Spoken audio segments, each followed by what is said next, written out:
So I'd like to introduce our next speaker, who is James Aker.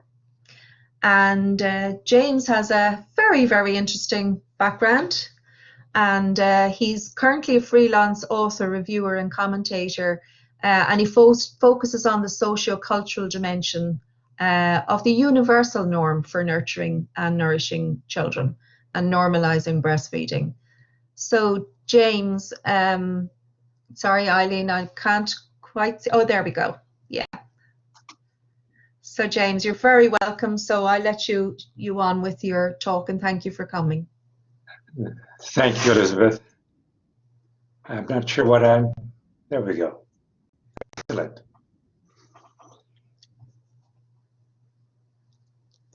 I'm not delighted to be here today. I'm absolutely ecstatic. It's quite an honor to have had so many voices before me speaking to the scientific basis of what I am going to comment upon in a sociocultural context. The slides do not, there we go. As beautifully illustrated in a favorite painting of mine, shown on the screen, no one would dispute that breastfeeding is a quintessentially feminine act. Thus, some might wonder how a man can be passionate and committed about breastfeeding. I have frequently commented on the topic's socio-cultural dimension, but without explicitly identifying the source of my passion and commitment. I will endeavor to do that now. I'll begin with my three most relevant credentials.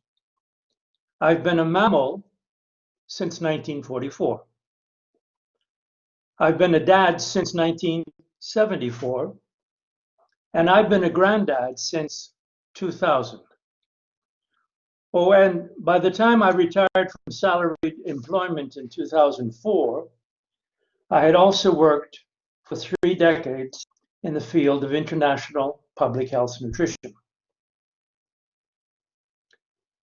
I was born of Norwegian-Italian parents in the United States, where I lived my first 2 decades coming of age in a highly conflicted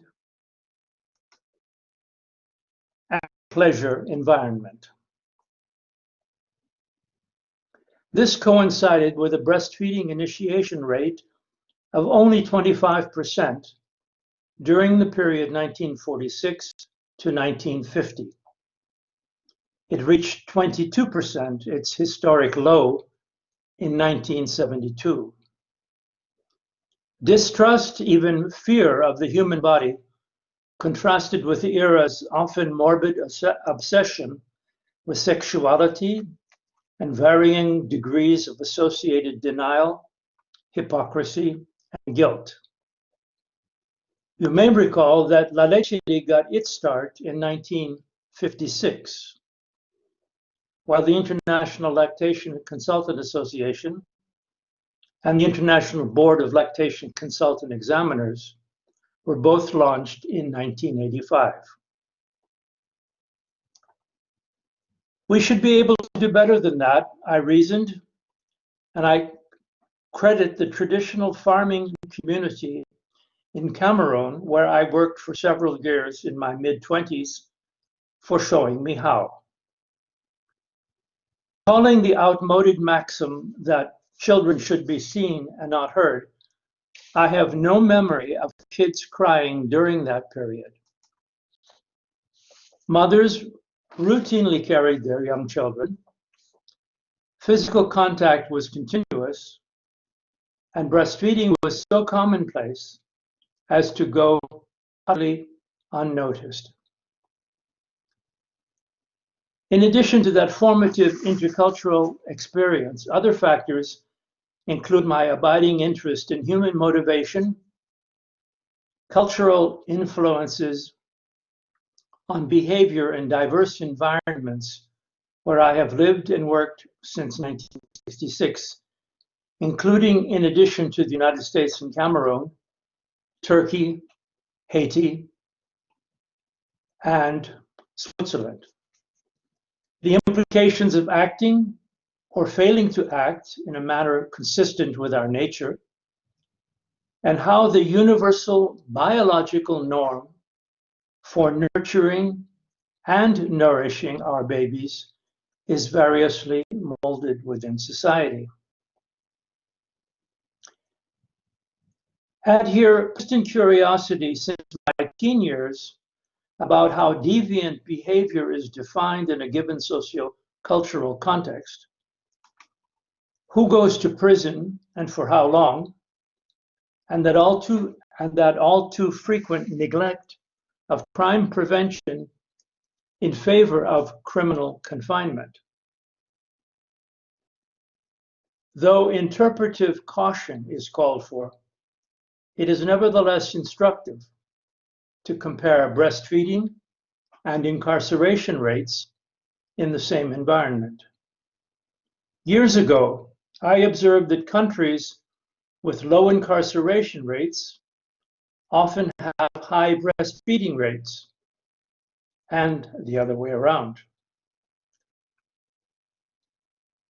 I am not categorically claiming that breastfeeding keeps people out of prison, although research suggests that may well be true in several meaningful ways. What I am saying, however, is that breastfeeding is a significant surrogate measure of how effectively society nurtures, in the broadest sense of the term, its most vulnerable members. Consider as well the impact of breast milk and breastfeeding on cognition, educational, mental, psychomotor, and behavioral functioning, decreasing the risk of neurophysiological deficits, and laying the foundation for meaningful relationships. Mammals have been evolving for about 260 million years, and there are currently some 6,500 recognized species, each with its own inimitable milk. Indeed, humans may have the most complex milk of all. We don't need to be scientists to conclude that our children will never reach their full genetic potential. By starting postpartum life with ingesting pediatric fast food prepared from the milk of an alien species.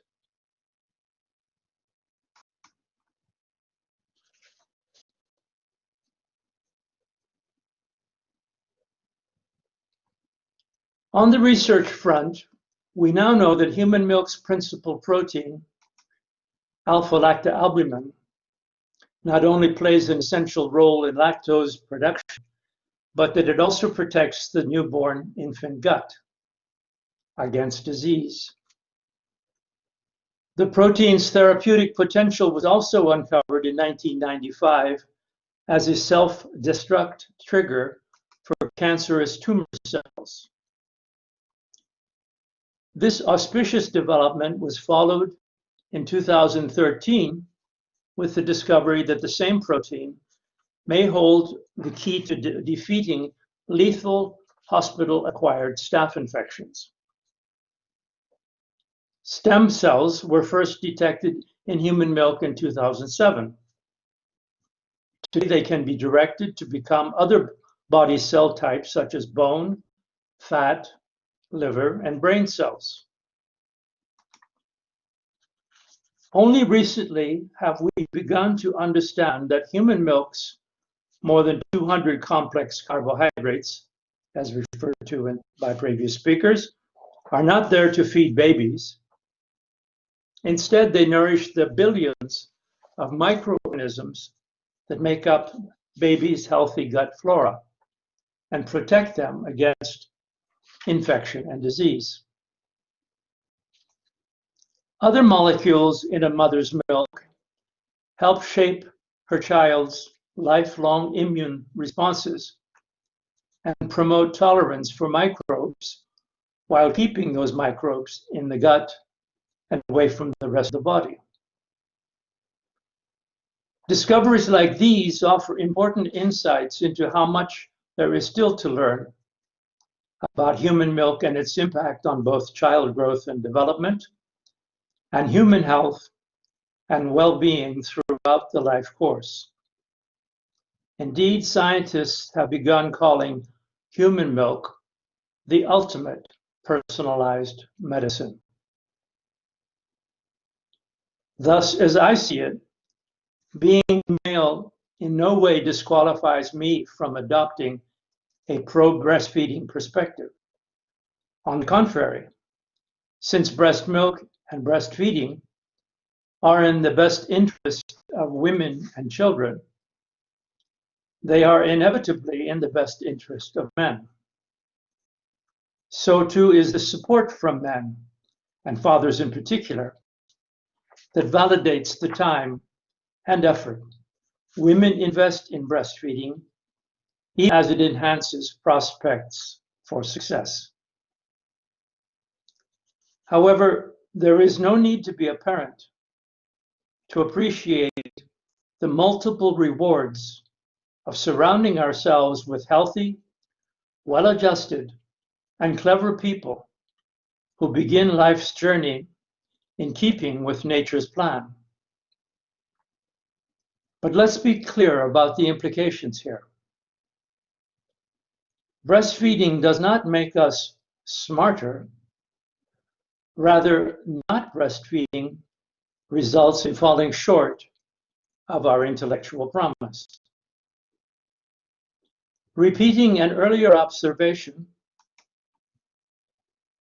human babies will never achieve their full genetic potential by ingesting a pediatric fast food prepared from the milk of a species that's alien to ours.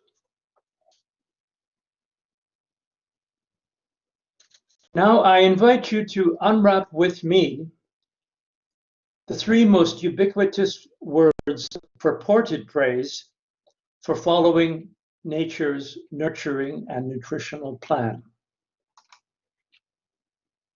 The so-called benefits of breastfeeding.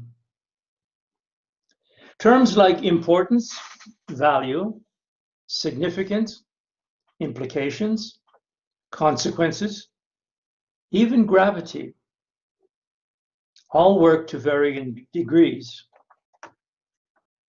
But as regards the immediate and longer-term health and well-being of mothers and children, which is to say, all of us, there are no benefits to breastfeeding. There are only varying degrees of risk of not breastfeeding. Indeed, extolling the benefits of breastfeeding makes as much sense as touting the benefits of walking upright on 2 feet. Both acts are defining features, no more, and certainly no less, of what it means to be human. We are biped mammals, after all. This is what we do. And speaking of walking upright, surely advocating regular exercise is likely to be construed as an attempt to humiliate those of us confined to wheelchairs. Yet, some observers take exception to promoting breastfeeding, claiming that the real purpose is to shame formula feeders.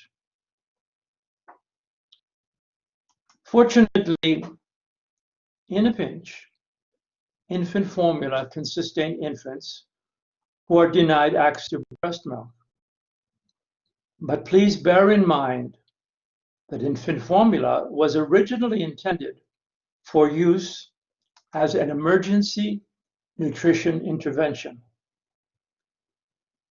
Thus, pitching formula as suitable for routine consumption deprives it of its only claim to legitimacy as a life-sustaining crisis commodity. Reduced to its basics, this is the best place to be, where all people, because they are informed, caring, and supportive, not only anticipate that mothers will provide their children with human milk, but as part of normalized behavior, they also take the appropriate steps to ensure that they can do just that. For all these reasons, then, I conclude that breastfeeding is neither a woman's issue nor a man's issue. Breastfeeding is a human issue of fundamental importance to us all. Thank you very much. I would just like to add one piece of information. I made a number of statements in this presentation which have about 30 references to the literature to back them up, and these will be made available to you later. Thank you very much, James, for a very interesting presentation. Your work with the World Health Organization and UNICEF certainly brought you to a lot of places around the world in your work, so thank you very much. Thank you, James. And so we will now ask Dr. Wendy Jones to speak. Dr. Jones is a pharmacist and member of the Royal Pharmaceutical Society in the UK, also founder member of the Breastfeeding Network, which provides evidence-based information on medications and breast information for parents and health professionals. So welcome, Wendy. I feel so privileged to be able to speak after James, who has actually said the things that make me, and why I spend so many hours a day trying to help mothers with breastfeeding.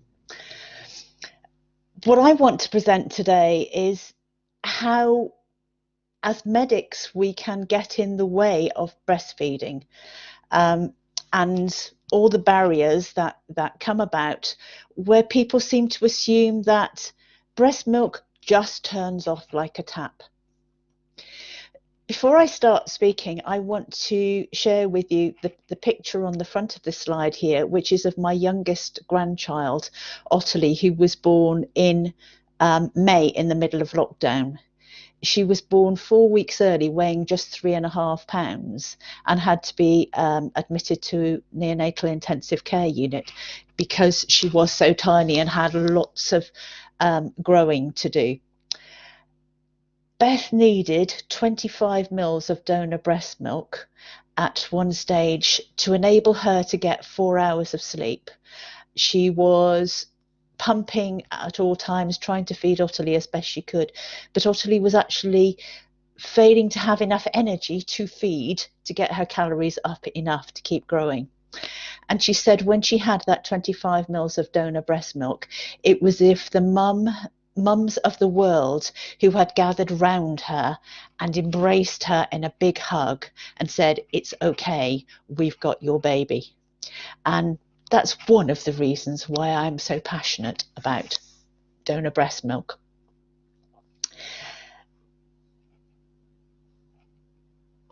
What I fight every day with is medical professionals who are striving so hard to do no harm that they actually end up causing harm. We know that most professionals, whether they're doctors, pharmacists, dentists, podiatrists, don't have much undergraduate training on breastfeeding. And drugs in breast milk is very much what they pick up along the way, possibly when they were feeding their own babies. And this is what came out a lot in my PhD. And the BNF, the book that we all have on our desks, doesn't provide any quantitative information, and it has lots of really confusing things that don't help us make that evidence-based decision. So it says things like amount in breast milk unlikely to be harmful, but the manufacturer advises avoid. And whenever I've talked to doctors and pharmacists, the bit at the end is what they hang on to, because they see the manufacturers must have some information that they haven't shared with us. We're not sure. We might be sued. What it actually means is the manufacturers aren't required to conduct those tests initially, and perfectly rightly, because we don't want anything to harm our babies. If ever I had been asked to give my baby a drug that I knew nothing about, I'd be scared. But we can make informed choices if we have the right data. And it also matters whether the baby is premature, whether it's newborn, or whether it's toddler. And Simon and Natalie's research about how breast milk doesn't change with time is actually fascinating. That we know that we can give milk at various times and it will still be nutritious. And so often I hear mums being told, well, your baby is now 6 months old, 6 weeks old, you pick a time. It doesn't need breastfeeding anymore. There's no goodness left. Formula is just as good. If there is one phrase in the human language, that's the one I'd like to take away. One of the things that I see quoted really, really frequently is mums being told there is a time after which you take a drug when it reaches a maximum level. And if you can avoid feeding at that time, your baby will have less exposure. But if we're taking any chronic medication, by the time it has reached 5 half-lives, the time that it takes for the drug to deplete by half, it will have reached a steady state. So timing becomes totally and utterly irrelevant. And it particularly seems to coincide with mums who are taking sertraline for depression and anxiety.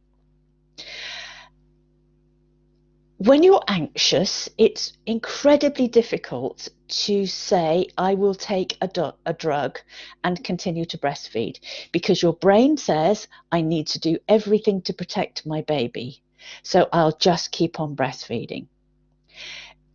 But somebody says, yes, this drug is probably okay, or only a little bit gets into your baby's system, or take it before the baby's longest sleep, and the anxiety levels go high, high, high, high, high. And they start thinking, how can they do this? If we're told that sertraline reaches its maximum 2 hours after you've taken the tablet, some mums will do anything to avoid feeding at that time.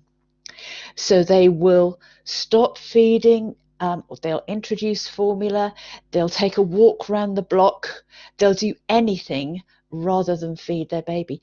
But it's a total and utter waste of time. All we're doing is putting their anxiety up.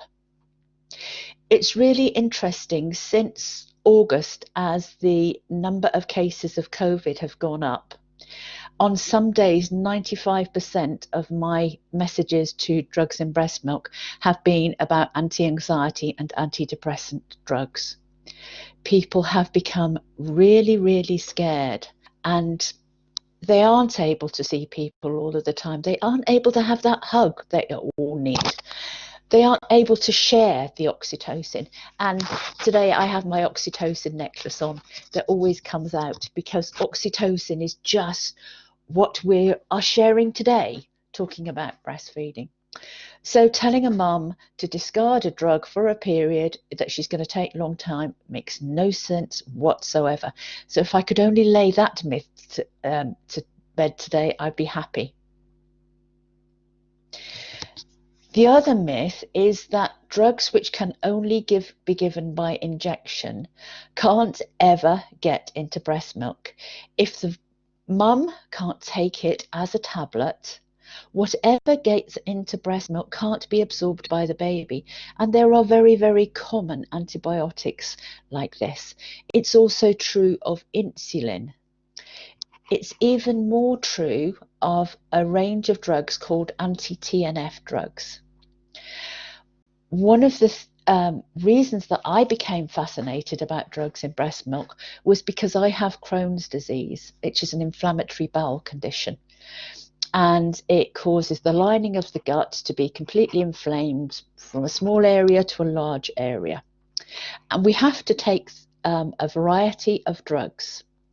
I actually set up a Facebook groups for breastfeeding mums with inflammatory bowel diseases, and we have 1,200 members from across the world who are all trying their best to protect their babies, because actually being formula fed as a baby increases your risk of having this.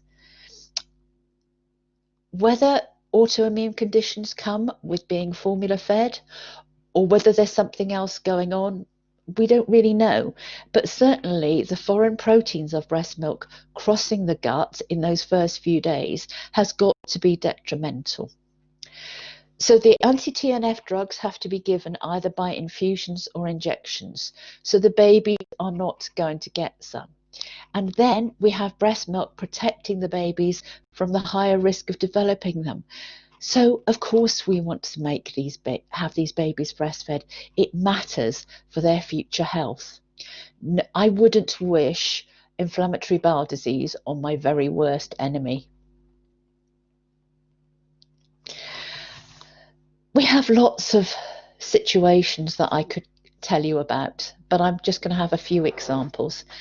This mum turned up at the hospital with her 5 months old to have an MRI scan. And just getting to a hospital at 8 a.m. with a baby is quite a challenge. But Dad was outside with the baby. But 20 minutes later, they were on their way home because she was told that she couldn't have it while she was breastfeeding. The baby is now 1 year old. She has just had the MRI and she's still breastfeeding. What was the cost to the health economy of cancelling her first appointment? What about the mother's health? She wasn't sent for an MRI for no reason. But actually, she need never have waited in the first place. The drug is poorly absorbed from the gut, and it only lasts it halves in the bloodstream every 1.7 hours.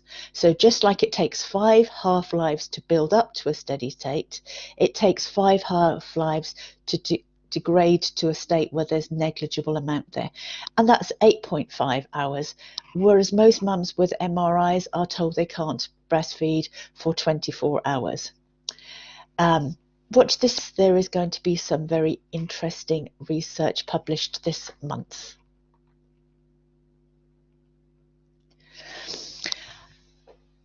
I was very proud to have involved with writing some guidance for mums who are having anaesthetics after whilst they're breastfeeding. And it's probably the most common question that I'm ever asked. I answer around 10,000 queries from mums and healthcare professionals every year. And yes, there's still an awful lot of them from Ireland, and I kind of feel like I'm adopted by Ireland. I should have come out to you at the beginning of March, but first of all, EasyJet, my flight went bust, and then COVID appeared. And because I have inflammatory bowel disease, I was in the Shield group. So all these mums are told they can't breastfeed after a general anaesthetic. But what happens to a mum who is feeding after a caesarean section in an emergency that's been undertaken under general anaesthetic? Do we tell her that she can't breastfeed for 24 hours, or do we actually put the baby to the breast in the recovery room? I think that's what we probably do. Mums who are in hospital may be there without a breast pump. They maybe have gone in as an emergency. We tell them they can't breastfeed, they can't have their baby with them. What's about the risk of mastitis? What about the babies who refuse to take a bottle? Because not all babies do take bottles. It's a very different sucking mechanism. It doesn't taste the same. And actually, what's the risk and benefit? Could this baby then become cow's milk protein intolerant? We don't know. One formula might matter. One bottle of formula might matter. So I'm very pleased that the guidelines have come out, and they've also been adopted in America as well, which made my heart sing. So in this other situation, mum has gone to an optician's, and she has iritis, which is an inflammatory condition of the eye, and she's given steroid eye drops.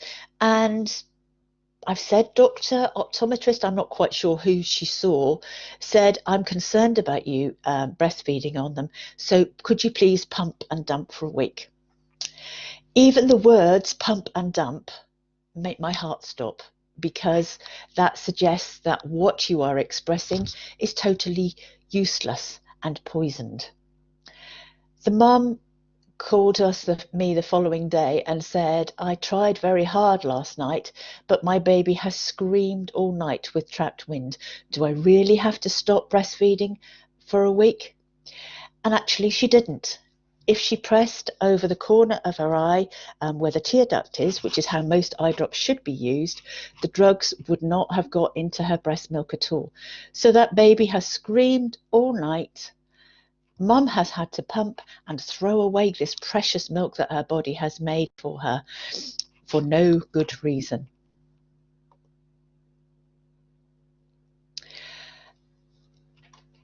This mum was having ingrowing toenails removed, and she was turned away and said unless she was able to stop breastfeeding for 24 hours, they wouldn't do the process.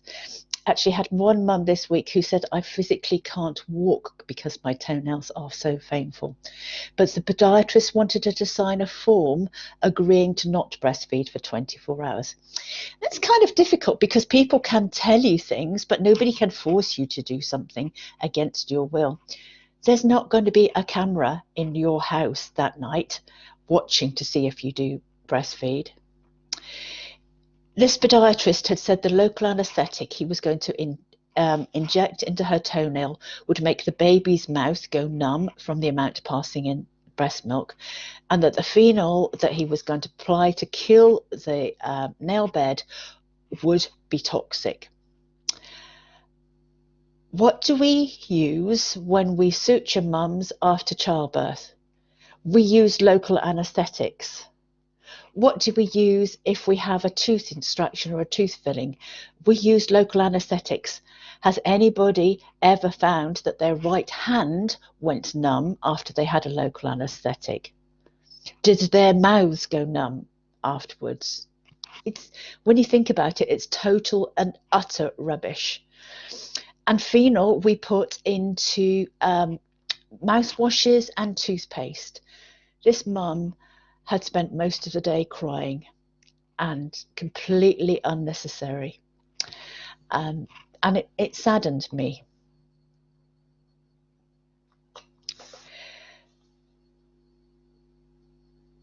This situation, I think, was probably the first query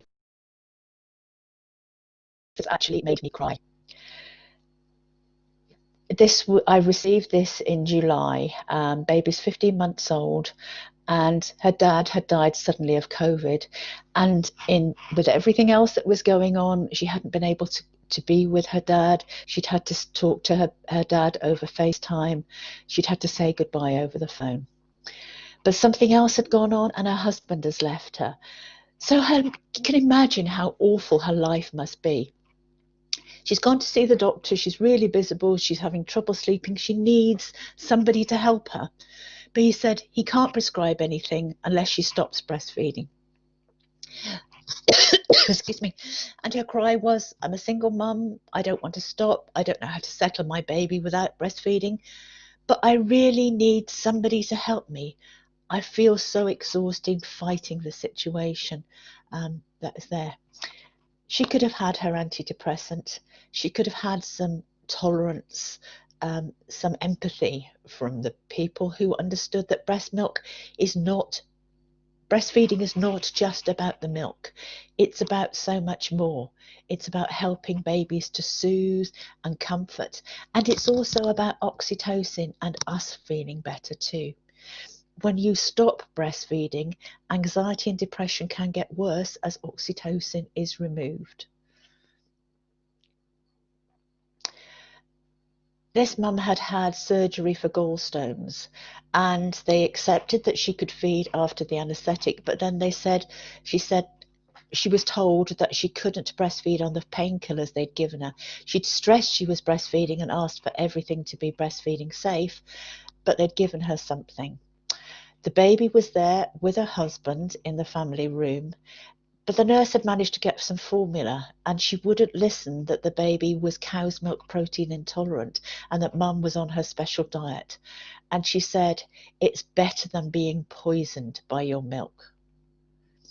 She knew she was wrong, but this nurse was so insistent. The baby's screaming, it hasn't fed for 6 hours, and she just wants to go home and be left alone. How much of this could be made better by just somebody having the right information source there, by writing the guidelines?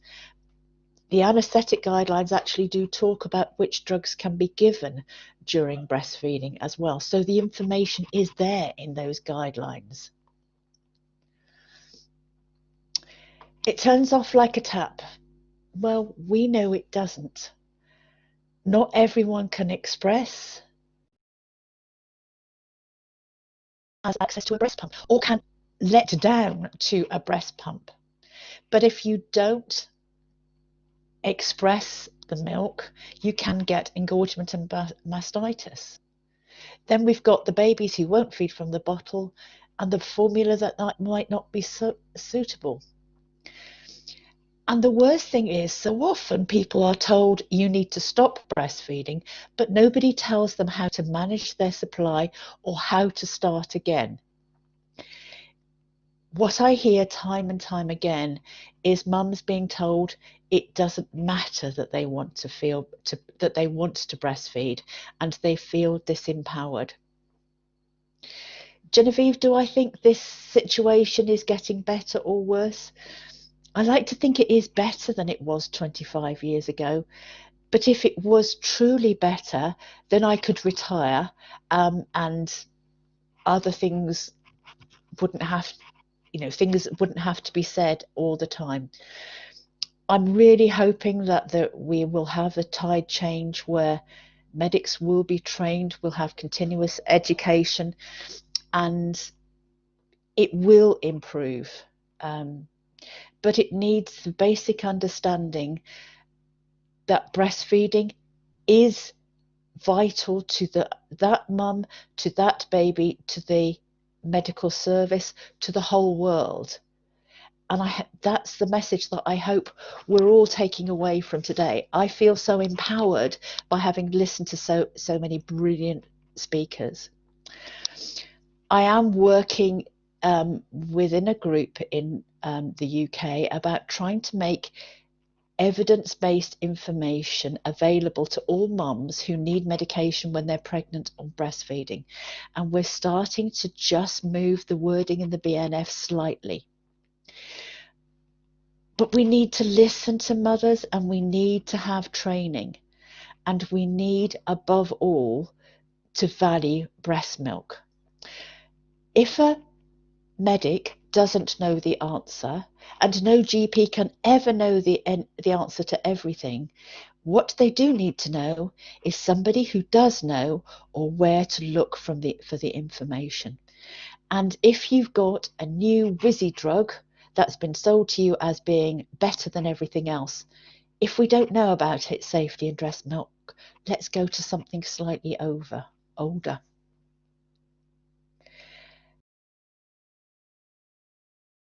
Training, they need knowledge about the safety of drugs in breast milk, and be sensitive about what mums want to do. I'm going to continue sharing information. I've discovered that writing books didn't actually get me anywhere, But maybe just one day, after days like this, it will all improve. So everybody go away and empower 2 other people, and we will have made a massive difference this afternoon. Thank you. Thank you very much, Wendy, for that very empowering talk. And we're running a little bit behind schedule, so I'm going to have one question for each of you. So one for James and one for yourself, Wendy. So maybe, Wendy, I'll ask you yours first. So we'd one question, because you did mention you got a lot of calls from Ireland. Yes. Yes, me being one of them. And do you still get as many from mothers in Northern Ireland and the Republic of Ireland as you did before? Is it improving, or?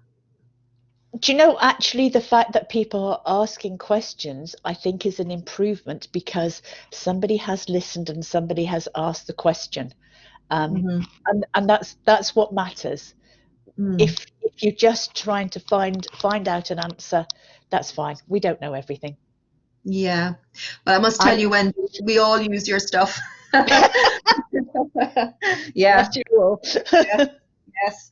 So thank you very much, Wendy. And I'll just ask James his question. So sorry to have cut short the question and answer session.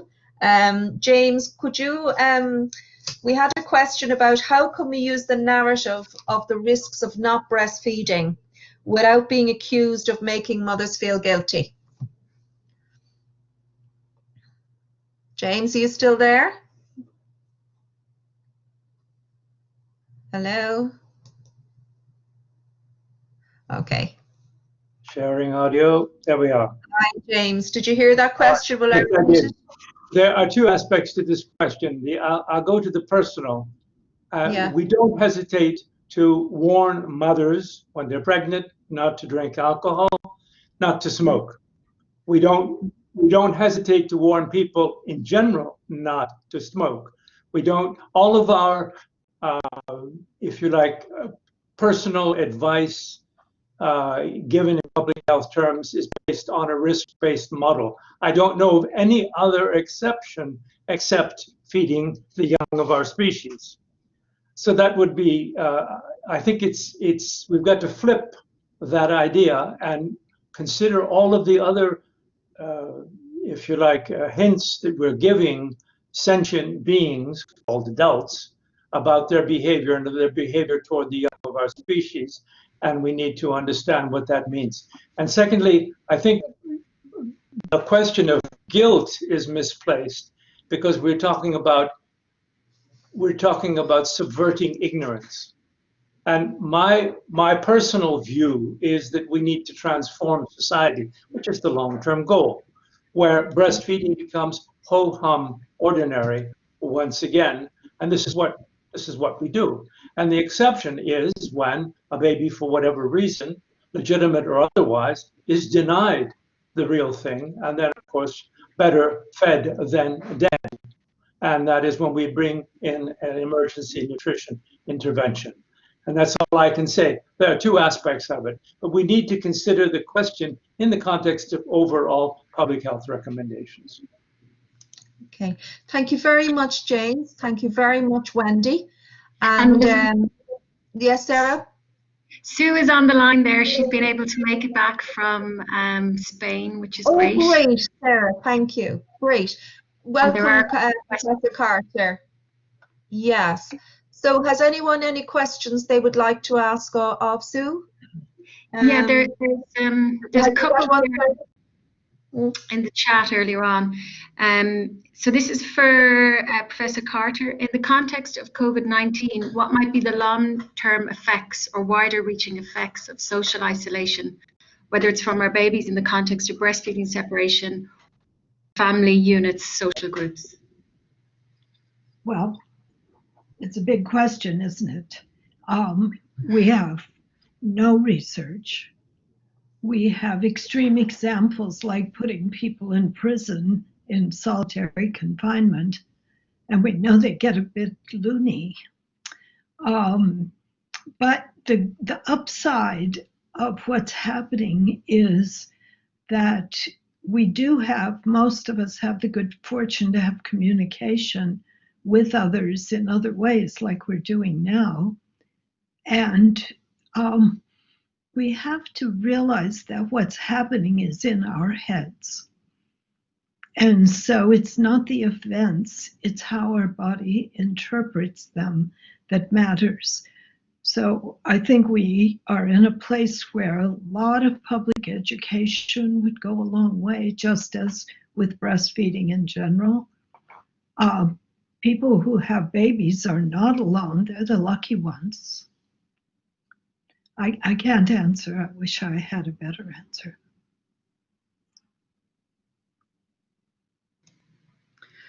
Thank you so much, Sue. I'll let Elizabeth continue there. Thank you. Thank you for coming back from Spain. Yeah. Sorry, one question did come up from you, Professor Carter. Sorry, that you might be able to answer.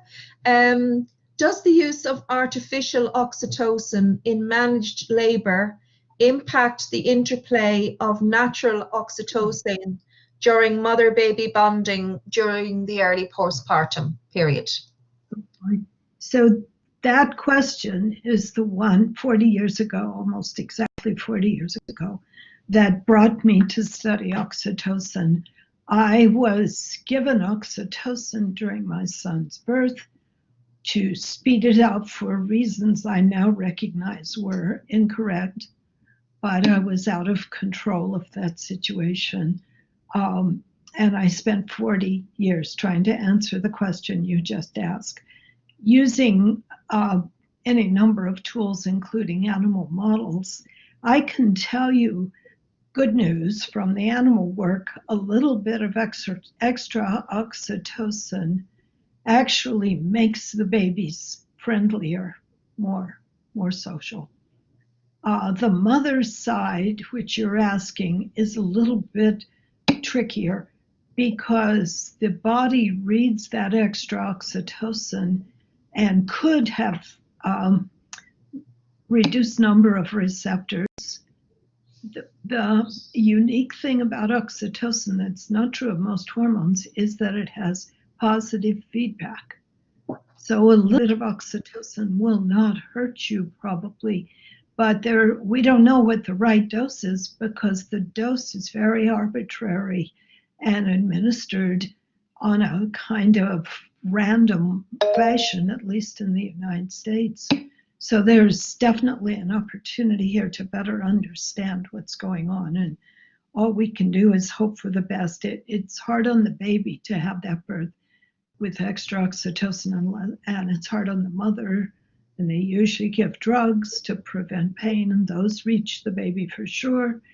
And the hormone does reach the baby. It does cross the placenta. I think, a really understudied problem. Worries me. Okay, thank you very much for that response, Professor Carter, and for coming back to us too after your very busy day. Thank you so much. We really appreciate that. And so now I'm going to introduce our next speaker and closing speech from Mina Purusothaman, who is the Assistant National Breastfeeding Coordinator with the HSE, and that office has key responsibility for driving the implementation of key actions within the HSE's Breastfeeding in a Healthy Ireland Action Plan 2016 to 2012. So Mina has a wealth of academic and clinical experience in training and as a training and development coordinator, specialist midwife and IBCLC. She worked in the National Maternity Hospital and Coombe Infants University Hospital, and in various roles providing support to parents, their infants and fellow health professionals alike. So welcome, Mina. Very good evening, everybody, all my colleagues in breastfeeding, all the supporters of breastfeeding. I can't thank you enough, Elizabeth and Sarah, for inviting me. And I only stepped up in place of Laura, who has lost a close member of her family. I'm so privileged to share a platform with such eminent people. I'm so honored. Thank you for having me this evening.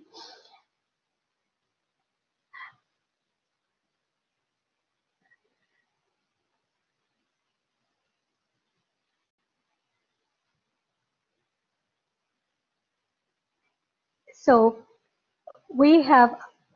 I must say, I have never celebrated a breastfeeding week as eventful, as resourceful as this 2020 breastfeeding week. I had been celebrating National Breastfeeding Week since 1995, and I have to say, probably due to the COVID situation, all my colleagues will agree that we have celebrated in the best way possible this year. Starting with the ALKI conference the week before, we had a series of webinars. Normally, we used to have a lot of activities in the hospitals and public health areas, whereas this year, we, the supporters of breastfeeding, had such wonderful webinars and from such inspiring people from all around the world. So I'll say we are all equipped much better to support the mothers going forward. So I thank Laura for kindly supplying the slides for me to present for today. The HSE Breastfeeding Action Plan, we focus on the 5 elements of it, which is improved governance and health service structures, breastfeeding training and skills development, health service policies and practices, and support at all stages of the breastfeeding continuum, research, monitoring, and evaluation.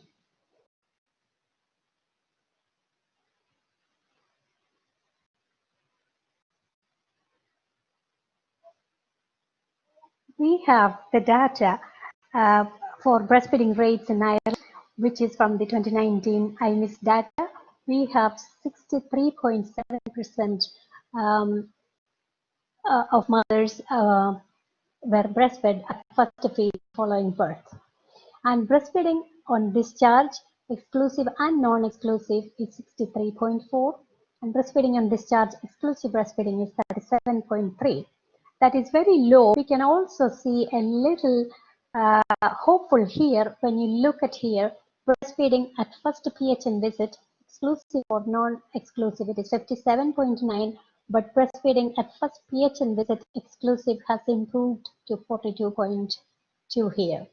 And breastfeeding at 3 months checkup, exclusive and non-exclusive, it is 41.2, and at 3 months exclusive breastfeeding is 31 and 31.2.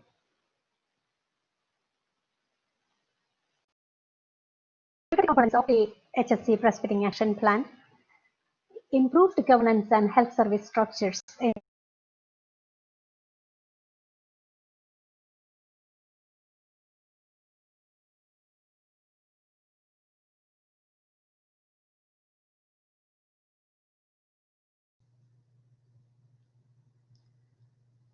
Sorry, I think we've lost the audio there for Mina.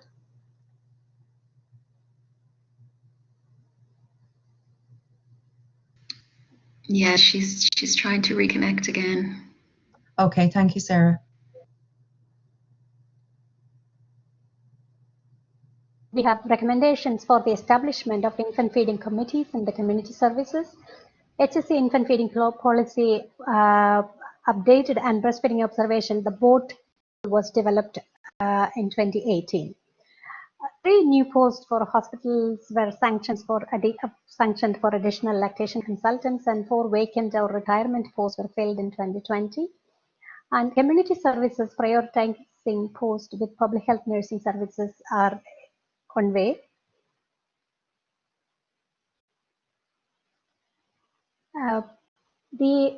The 2 policies are awaiting launch, which are breastfeeding policy for public health service employees. This was meant to be launched, approved by end of February this year, but because of the COVID situation and restructuring, this was delayed, and it should be implemented very soon. I would like to say that I had received a lot of emails during the COVID period from mothers who are employed in HSA looking for this policy. And today's talk was so enlightening that I used to to the people who have contacted me that it is unfortunate that we need a policy for a mother to continue to breastfeed at her workplace. So as in one of our today's James Acre, he mentioned that breastfeeding is a human issue. So I used to reply to all my emails saying that it's not having the policy signed off and you implement the plan. You are a mother going back after your maternity leave, and you're requesting your managers or your team to afford a few minutes for expressing your having to feed your baby. So it is unfortunate that as human beings we have to have a policy in place in order to allow a mother to continue to feed the baby with the best food. So we have to think in terms of a human issue when we consider breastfeeding. The other policy that is completed is HSC marketing a breast milk substitute policy and user-friendly staff guide to working within the policy. And we hope that this policy will have very clear guidances for healthcare professionals working in the HSA and in our hospitals. The other related policies are breastfeeding included in the first 5, a whole of government strategy for babies, young children and their families 2019 to 2028, and breastfeeding observation assessment tool, and guideline developed an infant feeding policy for maternity and neonatal services as well as for the primary care teams and CHOs. We launched the mychild.ie website. Our parents need to have reliable, evidence-based, trustworthy information available as part of the HSC service. So this new child health website is launched, and along with that we have the My Pregnancy book and 2 My Child books, which is 0 to 2 years and 2 to 5 years. And breastfeeding.ie and Ask Our Expert service is integrated with the My Child since July 2019. And there is campaign for additional resources being targeted towards breastfeeding. So our Ask Our Expert online lactation consultant support, we have seen an increase in 57% of the chats and requests for Ask Our Breastfeeding Expert service during the time of COVID from April to August. And mothers have reported back the 2 books, in addition to the My Child Pregnancy book, has been excellent and very positive feedback on the books. This is a survey conducted about Ask Our Expert service, and we found that 25% of the questions were about pain with breastfeeding, including issues with mastitis, and 24% of the questions were about frequent breastfeeding. 23% was about latching on to, and breastfeeding and tongue ties. And 22% was about expressing and storing milk. 17% was on quality of milk, quantity of milk, if baby is getting enough or not, and if the baby is gaining weight sufficiently. And 16 was about stopping breastfeeding, and 10 was about combination feeding, formula and combination feeding. 10% of questions were about taking medications while breastfeeding, and 9% of questions were about going back to work, and 9% of questions were also on about stools and weaning. 7% of the questions were about night feeds, and 5% was about pregnancy and pre-breastfeeding preparations, and 3% of the questions were around drinking alcohol, and 2% focused requested where they can find the support.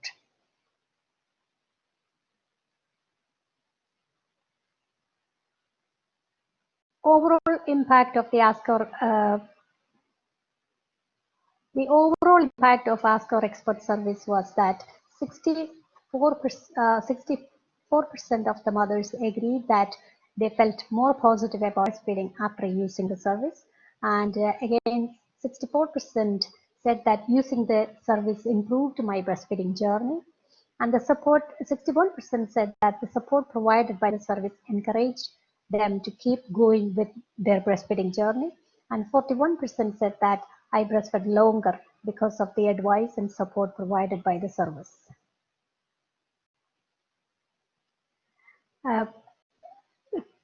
During the period of COVID-19, we were constantly seeking evidences around COVID and our guidances, and it was so great to have today's presentation, and we are constantly looking for evidences so that we have the best guidances for supporting and protecting breastfeeding.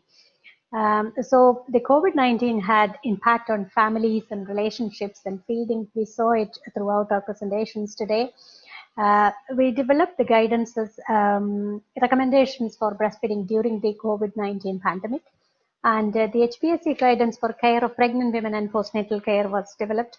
ALKI, in association with the Association of the Lactation Consultants Ireland, we have developed a guidance for private practitioners' work. And a guidance for the voluntary breastfeeding support groups opening up was developed, but again, we went back to level 3 of lockdown, so which hasn't helped us a lot. Virtual breastfeeding support has become a part of our future. It is becoming a part of our future. And our breastfeeding support, voluntary support groups have done extremely well in this. That Lalach League, Kudu, and Friends of Breastfeeding, they have all had virtual breastfeeding support groups set up and regular meetings, and which has helped mothers to access the support from all around the country, which is fantastic. And as I mentioned, that Ask Our Expert service, there was a 57% increase in demand during April to August. I just want to thank everyone for supporting our mothers, babies, and families for a better society. And I'm sure today's session was such a finale of our National Breastfeeding Week celebrations. We had speakers from all around the world, and such inspiring, starting with Ms. Sabina Higgins' inspiring speech, and until now. And my presentation is only a wrap-up of bringing back to the reality of how we can go forward in Ireland. So thank you everyone once again, and hope we are all equipped with better information and we can support them in a much better way in future. Thank you one and all. Thank you very much, Mina, for that. We do have a couple of questions. Well, we've actually got several questions, but we only have time for 2. Is that okay, Mina? Yeah, sure. Yeah, great. Yeah. One of the questions was in relation to weaning, Mina, about the introduction of solids as being recommended between 17 and 26 weeks rather than 6 months. One person has asked that question. Can you repeat again? Sorry, Elizabeth. Why does Ireland recommend babies weaning onto solids between 17 and 26 weeks rather than 6 months, as recommended by the WHO? What I would say is that I'm not aware of where did we recommend it that way. If the person can email me, I can get the resources and get in touch with them, you know. Okay, Mina, thank you very much. Yeah. Another question is, how can we as a community help the HSE to help the 2 policies you recommend to be signed off? The 2 policies that we have already two policies, which is very strong. One for the hospital, the National Infant Feeding Policy for the maternity and the neonatal units, and the other policy is for the CHO and community areas. The two policies that are coming up is one is for staff breastfeeding policy for the HSE employees, and it is very clearly stated what the employee and what the employer should do in facilitating the mother who is coming back after her maternity leave. And there is an implementation plan as well that will be that is recommended through the HR department. So the staff breastfeeding policy for the HSE employees will be implemented through the HR. It's very clear cut. And the second policy is about code of marketing. So I am aware that breaches of a code of marketing for healthcare professionals, probably unaware of that they were doing the breach of the code. So this policy has very clearly stated what they should do, what they should not do. So it will be a very easy reference guide for anyone to look into it, and we can say if there is a breach of the code of marketing, we can say, okay, this is a breach, because it is very clearly stated. Because I myself had been in such situations in the past years where you will seek many resources as to, is this a breach of what can we do in such circumstances, whereas this policy is once this policy is approved, it's a very clear guidance that it says this is what you can do, this is you should not do, so that is very clear. Thank you very much, Mina. I'm very sorry we had to cut short our Q&A because we've very much run over time, but as you say, we can pass on questions to you directly, and perhaps people could respond with you then. Is that okay, Mina? Yes, absolutely. Thank you. Great. And thank you so much for coming along. We really appreciate you coming, and that's really wonderful. Thank you very much, Mina. So